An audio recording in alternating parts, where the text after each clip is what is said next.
साल 1893 जर्मनी में एक 12 साल का बच्चा अपने पेरेंट्स को हमेशा के लिए खो देता है। जाते जाते वो उसके लिए कुछ पैसे छोड़ जाते हैं, बट फ्यूचर में ट्रैवलिंग के दौरान वो पैसे भी चोरी हो जाते हैं। लेकिन अपना सब कुछ खो देने के बाद भी उसके पास एक चीज बाकी थी, वॉचेस के लिए उसका अनस्टॉपेबल पैशन। और इसी पैशन के बेस पे उसने बना डाली वर्ल्ड की ग्रेटेस्ट वॉच कंपनी। ये कहानी है रोलेक्स वॉचेस की। जर्मनी में केवल 12 साल के हांस विल्सडॉर्फ अपने माता पिता की डेथ के बाद एक ऑर्फन बन चुके थे और उनके फ्यूचर में केवल अंधेरा ही अंधेरा था। ऐसे में रिलेटिव्स ने हांस के पेरेंट्स का बिजनेस बेच दिया और उन्हें बोर्डिंग स्कूल में डाल दिया।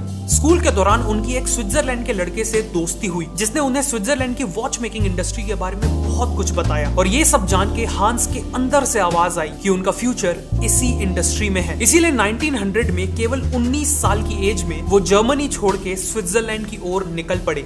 स्विट्जरलैंड में उन्हें क्यूना कॉटन नाम की एक वॉच मेकिंग कंपनी में जॉब मिल गई। यहाँ उनका काम था डेली कई 100 पॉकेट वॉचेस की एक्यूरेसी को चेक करना। और इसी काम को करते करते उनके अंदर परफेक्ट वॉचेस बनाने का पैशन डेवलप हो गया।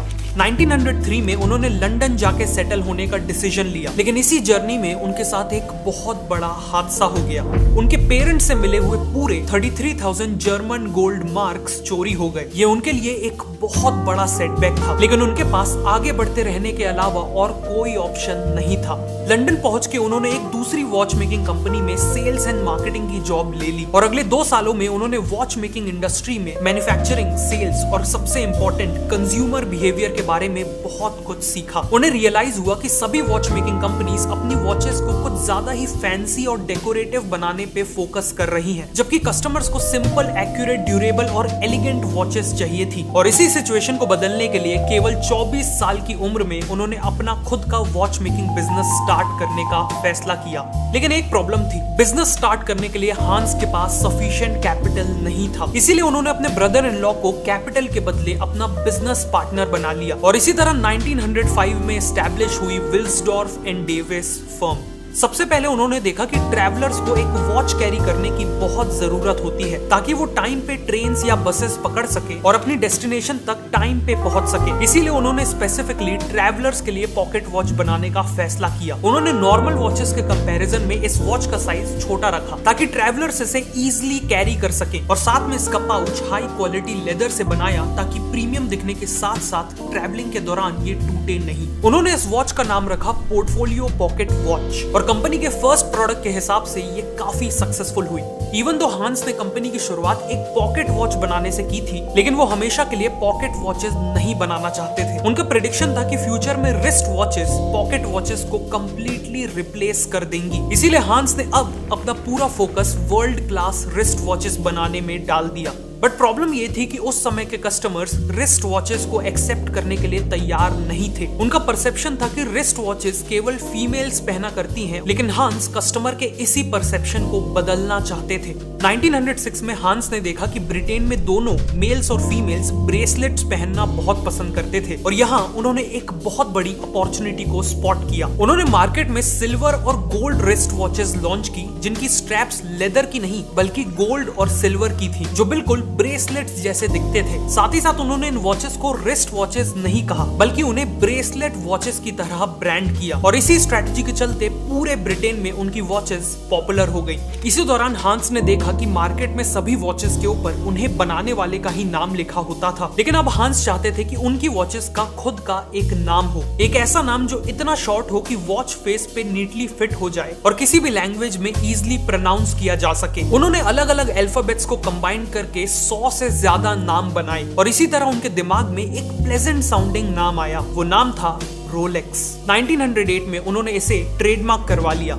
वैसे आज भी रिस्ट वॉचेस केवल टाइम देखने के लिए नहीं बल्कि हमारे ओवरऑल लुक्स और पर्सनैलिटी को इनहेंस करने के लिए भी यूज होती हैं। लेकिन एक एक्सपेंसिव वॉच भी आपके लुक्स और कॉन्फिडेंस को बूस्ट नहीं कर सकती अगर आपके दांत मिसअलाइंड हो या दांतों में गैप्स हो, क्योंकि एक परफेक्ट स्माइल और वेल अलाइंड टीथ एक फर्स्ट इंप्रेशन के लिए बहुत इंपॉर्टेंट है। टीथ अलाइनमेंट का कॉमन सॉल्यूशन है मेटल ब्रेसेस लगवाना, लेकिन इन्हें लगवाने में बहुत पेन होता है और ये दिखने में भी अनअट्रैक्टिव लगते हैं। काफी सारे फूड रिस्ट्रिक्शंस भी होते हैं और ओरल हाइजीन मेंटेन करना भी डिफिकल्ट हो जाता है। इसीलिए टूथसी लेके आया है इनविजिबल टीथ अलाइनर्स, जो आपके टेढ़े मेढ़े दांतों को सीधा करता है और दांतों के बीच के गैप्स को भी बंद कर देता है। ट्रेडिशनल ब्रेसेस के कंपैरिजन में इनका ट्रीटमेंट टाइम भी कम है, लगभग 6 to 12 मंथ्स। और क्योंकि ये इनविजिबल है, किसी को पता ही नहीं चलेगा कि आपने इन्हें लगाया है। ऑल्सो इन्हें यूज करने में कोई पेन भी नहीं होता और फाइनली खाते वक्त इसे इजिली रिमूव भी किया जा सकता है। इन्हें बनवाना भी काफी सिंपल है। सिंपली अपने फोन में टूथसी ऐप डाउनलोड कीजिए और उनका free 3D teeth scan book कीजिए। ये स्कैन आप अपने घर पर या टूथसी के एक्सपीरियंस सेंटर्स पे भी जाकर करवा सकते हैं, जो भी आपको कन्वीनियंट लगे। फिर कुछ ही दिन में आपके कस्टमाइज्ड अलाइनर इस क्यूट लिटिल रेड बॉक्स में आपको डिलीवर हो जाएंगे। टूथसी ने अपने रिवॉल्यूशनरी प्रोडक्ट और कस्टमर सर्विस के चलते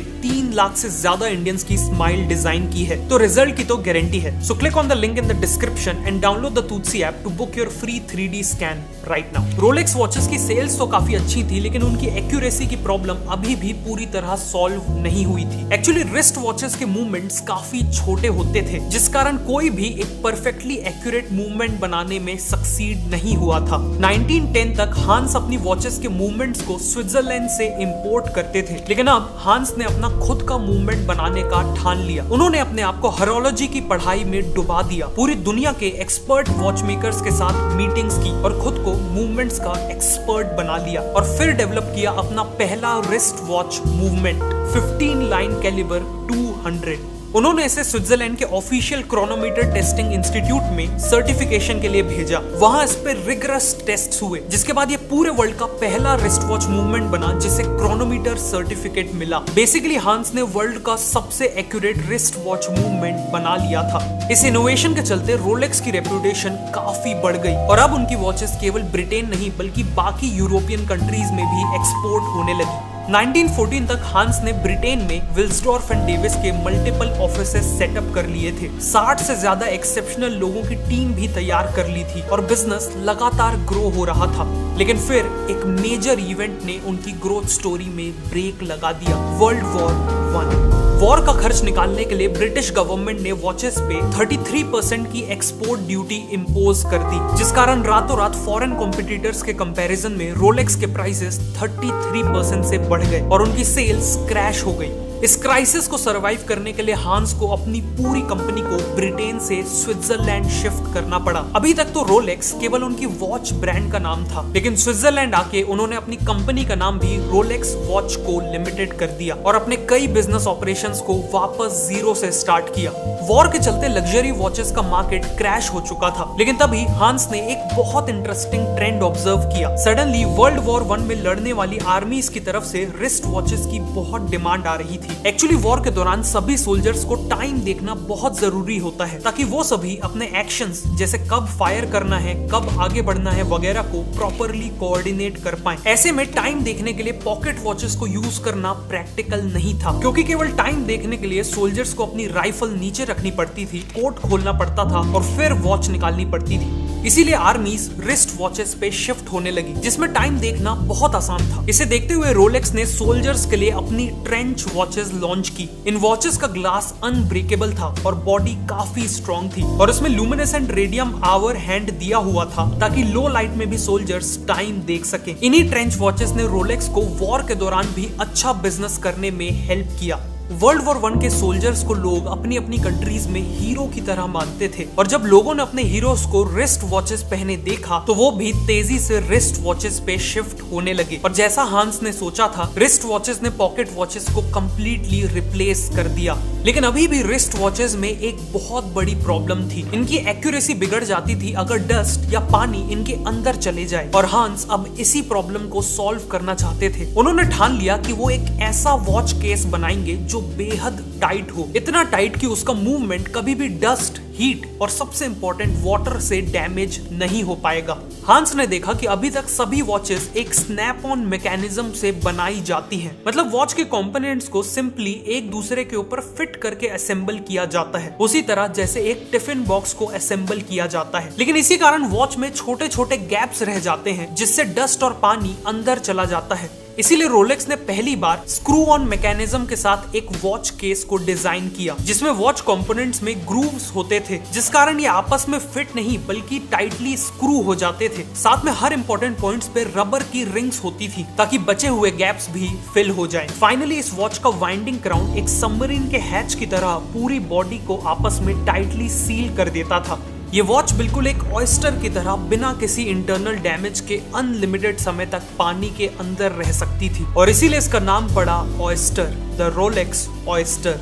1926 में लॉन्च होने वाली ये वॉच रिवॉल्यूशनरी थी और इसीलिए इसे प्रमोट करने के लिए भी रिवॉल्यूशनरी मार्केटिंग की जरूरत थी। हांस को पता चला कि मर्सिडीज ग्लाइड्स नाम की एक स्विमर है जिनका क्लेम था कि इंग्लिश चैनल को तैर के क्रॉस करने वाली वो पहली वुमेन थी, लेकिन कई लोगों ने उनके इस क्लेम को झूठा ठहरा दिया था। इसीलिए उन्होंने खुद को साबित करने के लिए डिक्लेयर कर दिया कि वो फिर से इंग्लिश चैनल को क्रॉस करेंगी और इस बार पूरी दुनिया की मीडिया के सामने। हांस ने मर्सिडीज को कांटेक्ट किया और उन्हें पहला रोलेक्स ब्रांड एम्बेसडर बनने का ऑफर दिया। रोलेक्स ऑयस्टर की वाटरप्रूफ कैपेबिलिटीज को प्रमोट करने के लिए मर्सिडीज अपनी स्विम के दौरान वॉच को अपने नेकलेस में अटैच्ड रखने वाली थी। उनके अटेम्प्ट की शुरुआत काफी अच्छी हुई और करीब 10 घंटे तक तैरने के बाद उन्होंने इंग्लिश चैनल का करीब 80% डिस्टेंस कवर कर लिया, लेकिन अनफॉर्चुनेटली उसके बाद वो एग्जॉस्ट हो चुकी थी, इसीलिए उन्हें तभी ही रेस्क्यू कर लिया गया। उनकी स्विम तो सक्सेसफुल नहीं हुई, लेकिन रोलेक्स ऑयस्टर को जब चेक किया गया तो वो परफेक्टली वर्किंग कंडीशन में थी। अनसक्सेसफुल अटेम्प्ट के बाद भी मर्सिडीज ग्लाइड्स अपने एफर्ट्स के चलते चारों तरफ पॉपुलर हो गई और उनके साथ साथ पॉपुलर हुई वर्ल्ड की पहली वाटरप्रूफ वॉच रोलेक्स ऑयस्टर। हांस ने मर्सिडीज और रोलेक्स को अपने एड्स में भी एक साथ दिखाया।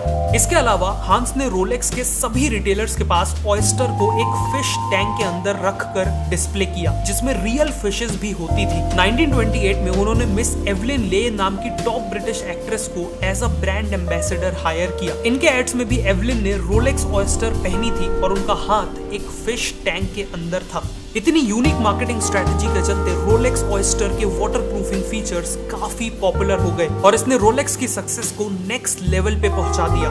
लेकिन जहां पूरी दुनिया हांस और रोलेक्स की तारीफ कर रही थी, वहीं हांस अभी भी सेटिस्फाइड नहीं थे।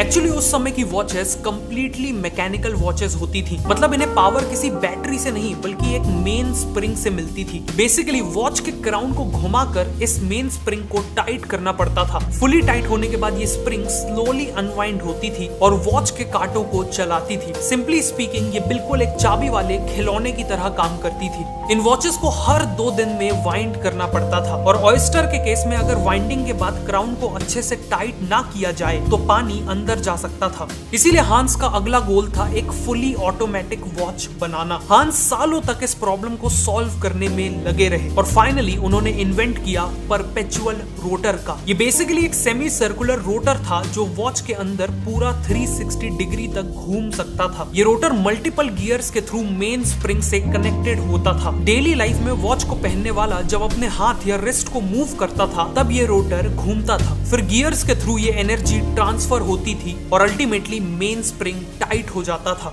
मतलब केवल वॉच को पहने रखने से ही मेन स्प्रिंग वाइंड हो जाता था। ये वॉच ऑटोमेटिकली हमेशा के लिए यानी परपेचुअली चल सकती थी और इसीलिए इसका नाम पड़ा द रोलेक्स ऑयस्टर परपेचुअल। पहले भी ऐसी ऑटोमेटिक वॉचेस बनाने की कई कोशिशें हुई थी, लेकिन रोलेक्स पहला था जिसने इसे इतना सक्सेसफुली बनाया था। परपेचुअल ने रोलेक्स और हैंस विल्सडॉर्फ को वॉच मेकिंग दुनिया का लेजेंड बना दिया था। लेकिन तभी 1939 में एक बहुत बड़ी मुसीबत आ गई, वर्ल्ड वॉर 2। वॉर के चलते पूरी दुनिया की सप्लाई चेन डिसरप्ट हो गई और रोलेक्स की सेल्स फिर से क्रैश हो गई। अगले कुछ सालों तक सभी मुश्किलों के बाद भी हांस ने रोलेक्स का सर्वाइवल इंश्योर किया, लेकिन फिर एक और ट्रेजेडी हो गई। 1944 में उनकी वाइफ की डेथ हो गई। पिछले 6 साल हांस की लाइफ का सबसे चैलेंजिंग टाइम था, लेकिन बचपन से ऐसे चैलेंजेस फेस कर करके उन्होंने एक फाइटर माइंडसेट डेवलप कर लिया था। इसीलिए उन्होंने अपनी एनर्जी को रीग्रुप किया और वापस उस काम में लग गए जिसमें वो वर्ल्ड्स बेस्ट थे, यानी वर्ल्ड क्लास वॉचेस बनाना।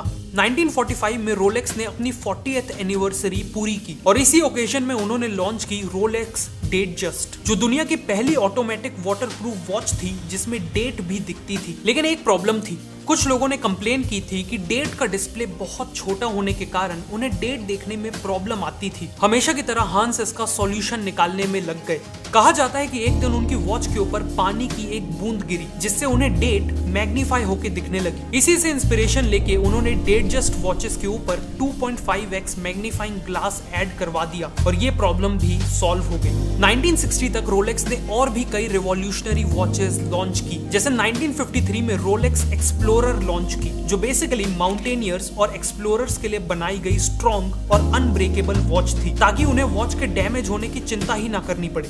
1955 में रोलेक्स की GMT मास्टर लॉन्च हुई, जिसमें एक रोटेटिंग बेजल थी। ये वॉच मेनली पायलट्स के लिए थी, क्योंकि पायलट्स को फ्लाई करते वक्त अलग अलग टाइम जोन्स को ट्रैक करना पड़ता है और इस बेजल के थ्रू वो ऐसा कर सकते थे।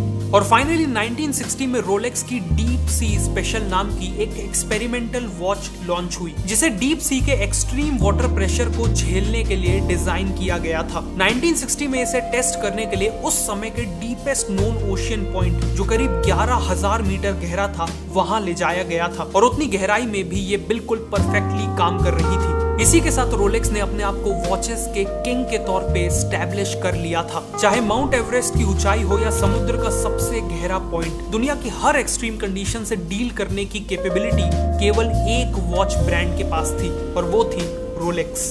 हांस ने रोलेक्स के साथ वो सभी चीजें अचीव कर ली थी जो कोई और वॉच मेकर सपने में भी अचीव करने का नहीं सोच सकता था। इसी के साथ 1960 में हांस विल्सडॉर्फ ने 79 की एज में दुनिया को अलविदा कहा, लेकिन पीछे छोड़ गए एक ऐसी वॉच ब्रांड जिसने उन्हें हमेशा के लिए अमर कर दिया। ये कहानी थी रोलेक्स की। अगर आपको ये वीडियो अच्छी लगी तो मैं रिकमेंड करूंगा कि आप नेक्स्ट इस वीडियो को देखें और अपना फ्री 3D तीत स्कैन पाने के लिए अभी तूत्सी ऐप को डाउनलोड कीजिए। लिंक नीचे डिस्क्रिप्शन और पिन कमेंट में है।